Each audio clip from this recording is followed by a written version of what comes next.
You know I tell you subscribe, notify? There's a reason for that. Here's a prime example. I know I do a lot of same type videos, but this is badass. It's one of a kind. I'm pumped. We've been working on it for a while. So if you stick around, I'll tell you all about it.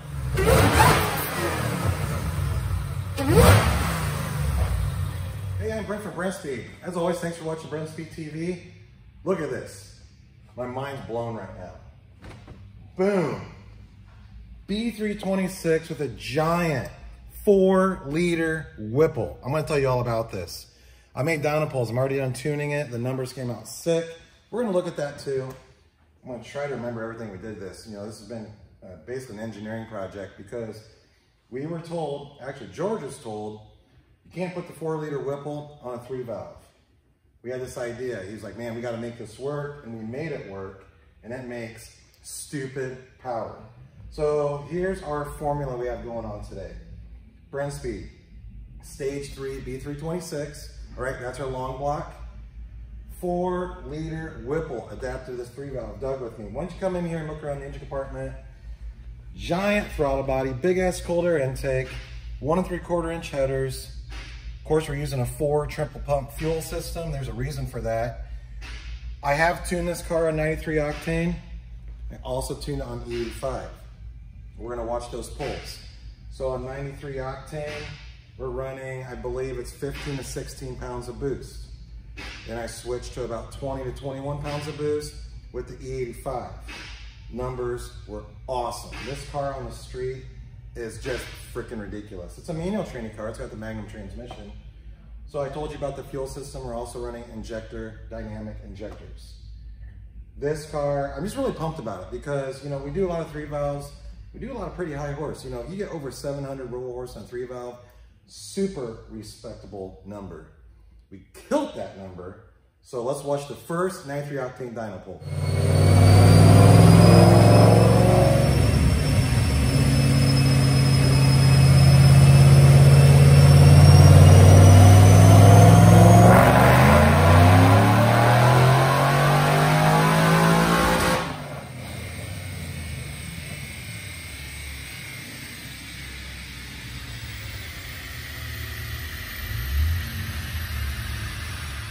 All right, 93 octane.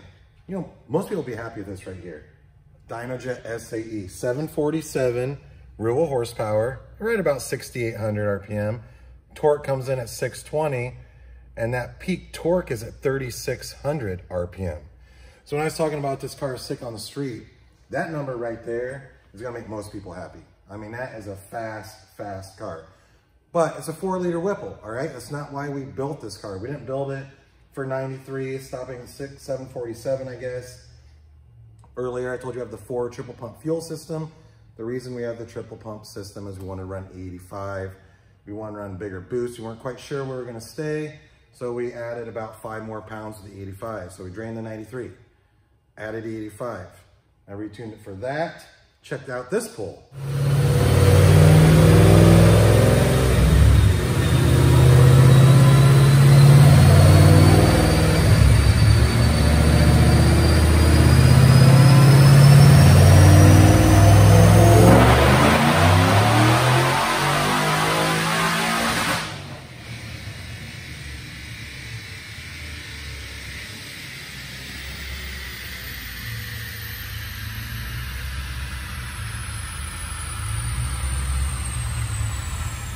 Now, needless to say, we're super pumped about these numbers. Come on, 3-valve Mustang. 887, real horsepower SAE at 6,700. Torque came in at 745. It was actually pretty difficult to keep these tires from spinning on the dyno. We added more straps, did a few tricks to try to make that happen. And that's SAE rating. If you're curious, and I keep saying SAE, you know, what's standard, like, or what's standard mean? It's just a different rating. So for those of you out there that maybe use standard ratings, these numbers are actually 909, 763. I mostly use the SAE rating. It's all a stupid amount of power. There's more things I want to show you on this car, so stick around. We're talking a ton of boost, all right? 20, 21 PSI. Come back here, Doug. I want to open this door up. So All right, we need to be concerned about intake temps. There's a couple ways to do that. Now, the calibration is set up to handle high intake temps, all right? It'll detune itself if that happens. But drag strip, let's say, we installed back here in the back. We did a battery relocation, but we do have an ice tank. So all intercooled, liquid cooled, I should say, superchargers. We use liquid for the cooling. Do you have some sort of small reservoir? We're using an ice tank in the back. It's a huge reservoir, so much more cooling capacity. But if you're at the drag strip, you can put some ice in that, and that'll help keep your intake temps cool. But that's really not a reasonable thing to do, driving the car around all the time on the street. So we did add meth injection. I'll show you the nozzle up here. Actually, Doug, if you can see in this car right here, here is your meth. You basically gauge how you arm the system. Let you know if your tank's empty, which is important to know. But I'm only using the meth injection, which I wasn't on the dyno, but it's installed for intake temp cooling. Some people use the meth and try to tune the car around that. That's not what we're using it. We're using it to cool. Let's take another look up here at the engine compartment. So the meth injection, so you understand, is there for cooling the intake temps on a hot day. Go wide open throttle. It'll spray in, help keep those down. We're talking a ton of power, all right?